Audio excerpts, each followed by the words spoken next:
Dunia sering terlihat sederhana di layar berita. Ada yang disebut sekutu, ada yang disebut musuh, ada yang disebut kebenaran. Tapi geopolitik jarang sesederhana itu. Di balik setiap konflik, ada strategi. Di balik setiap pidato perdamaian, ada kepentingan. Dan di balik setiap narasi besar, selalu ada cerita yang tidak ikut disiarkan. Di kanal ini, kita tidak hanya mengikuti berita.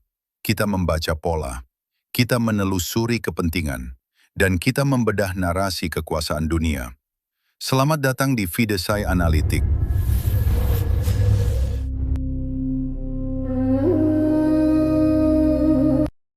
Timur Tengah kembali berwarna tembaga. Asap perang naik perlahan di Cakrawala, sementara para diplomat sibuk memilih kata-kata yang aman. Dalam setiap krisis global, selalu ada negara yang memimpin, dan ada yang menunggu. Hari ini, keraguan itu terlihat jelas di dua tempat. Eropa yang gamang, dan Teluk yang bimbang.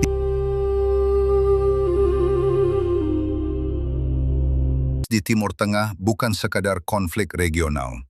Ini adalah dilema strategis. Di satu sisi, Eropa ingin mempertahankan citranya sebagai penjaga hukum internasional, pembela diplomasi, dan pendukung stabilitas global. Di sisi lain, Eropa juga sangat bergantung pada stabilitas energi dari kawasan yang sama. Gas, minyak, dan jalur perdagangan yang melintasi wilayah yang kini penuh ketegangan. Hasilnya adalah sebuah seni politik yang sangat khas Eropa. Mengutuk dengan elegan, tanpa benar-benar bertindak terlalu jauh. Brussel mengeluarkan pernyataan. Parlemen Eropa mengadakan debat, dan para menteri luar negeri mengadakan pertemuan darurat. Tapi di lapangan, realitas geopolitik berjalan jauh lebih cepat daripada diplomasi.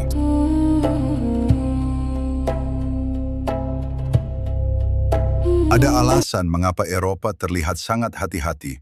Sejarahnya panjang. Invasi Irak, krisis Libya, perang Suriah. Setiap intervensi Barat di Timur Tengah dalam 2 dekade terakhir meninggalkan warisan yang rumit. Gelombang pengungsi, ketidakstabilan regional, dan politik domestik yang semakin terpolarisasi di dalam Eropa sendiri.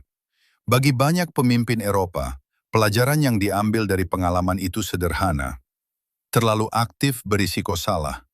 Terlalu pasif berisiko terlihat lemah. Maka pilihan yang paling aman adalah menunggu.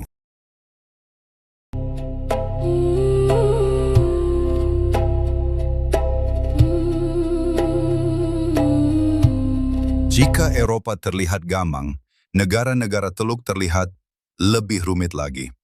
Mereka berada tepat di tengah badai. Selama beberapa dekade, keamanan kawasan Teluk bergantung pada satu payung besar. Amerika Serikat, pangkalan militer, sistem pertahanan, dan jaminan keamanan yang secara tidak tertulis menjaga keseimbangan kekuatan di kawasan. Namun dunia telah berubah. Amerika tidak lagi menjadi satu-satunya pusat kekuatan global. China hadir sebagai mitra ekonomi. Rusia muncul sebagai pemain strategis. Dan negara-negara kawasan mulai menyadari bahwa masa depan mungkin lebih multipolar daripada sebelumnya. Disinilah dilema Teluk muncul. Mereka ingin tetap dekat dengan Washington. Tapi mereka juga tidak ingin menutup pintu bagi Beijing atau Moskow. Hasilnya adalah diplomasi yang sangat hati-hati. Kadang mendukung Barat, kadang membuka ruang dialog dengan Timur, kadang diam.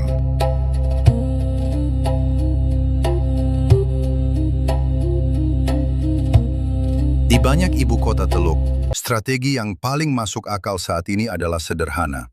Jangan terlalu cepat memilih sisi. Investasi datang dari Timur, perlindungan keamanan datang dari Barat. Dan stabilitas domestik bergantung pada kemampuan menjaga hubungan dengan keduanya. Maka para pemimpin Teluk mengamati setiap perkembangan dengan cermat. Setiap pernyataan Washington, setiap langkah Teheran, setiap perubahan sikap di Brussel. Mereka tahu satu hal dengan pasti. Dalam konflik besar, keputusan yang salah bisa mahal, terlalu mahal.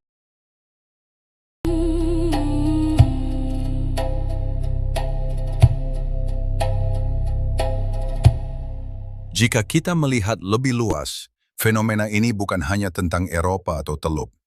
Ini adalah tanda dari perubahan yang lebih besar dalam sistem internasional. Selama puluhan tahun setelah Perang Dingin, dunia tampak relatif sederhana.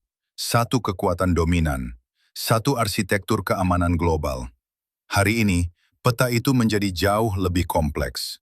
Kekuatan baru muncul, aliansi lama diuji, dan banyak negara mencoba mencari posisi yang paling aman di tengah perubahan itu. Dalam dunia seperti ini, keraguan menjadi strategi, dan kehati-hatian menjadi bentuk diplomasi.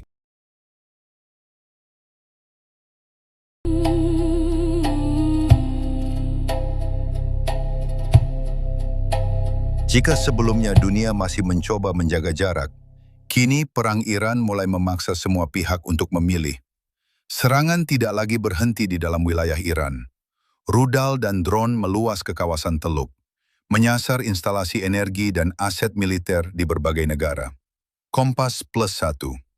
Dan bagi negara-negara Teluk, ini bukan lagi sekadar krisis jauh di horizon. Ini sudah sampai di halaman rumah mereka. Selama ini, mereka mencoba menjaga keseimbangan. Dekat dengan United States untuk keamanan, terbuka pada kekuatan lain untuk ekonomi. Tapi keseimbangan itu mulai retak, tekanan meningkat, dari dalam kawasan dan dari luar. Beberapa suara di Teluk mulai mendorong satu arah. Iran harus ditekan lebih jauh. Bahkan ancaman balasan mulai terdengar, menandakan bahwa ruang netral semakin menyempit. Di sisi lain, di Teheran, kepemimpinan baru di bawah Mojtaba Khamenei menunjukkan sikap yang tidak kalah keras. Syarat untuk menghentikan perang bukan lagi sekadar diplomasi, tapi penghentian serangan dan harga yang harus dibayar. Angka-angka mulai disebut, biaya perang mulai dihitung. Dan di Washington, kalkulasi juga berubah. Perang yang awalnya diperkirakan singkat, perlahan berubah menjadi komitmen yang jauh lebih mahal, lebih panjang, lebih kompleks, dan jauh lebih berisiko. Karena dalam perang seperti ini, yang diuji bukan hanya kekuatan militer, tapi juga daya tahan ekonomi, politik, dan kesabaran. Dan di titik inilah, dunia mulai menyadari satu hal.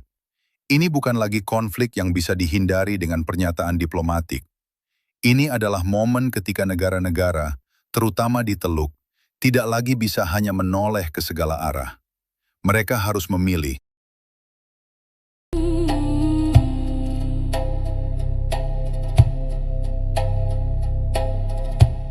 Eropa yang gamang, Teluk yang bimbang. Keduanya bukan sekedar tanda kelemahan.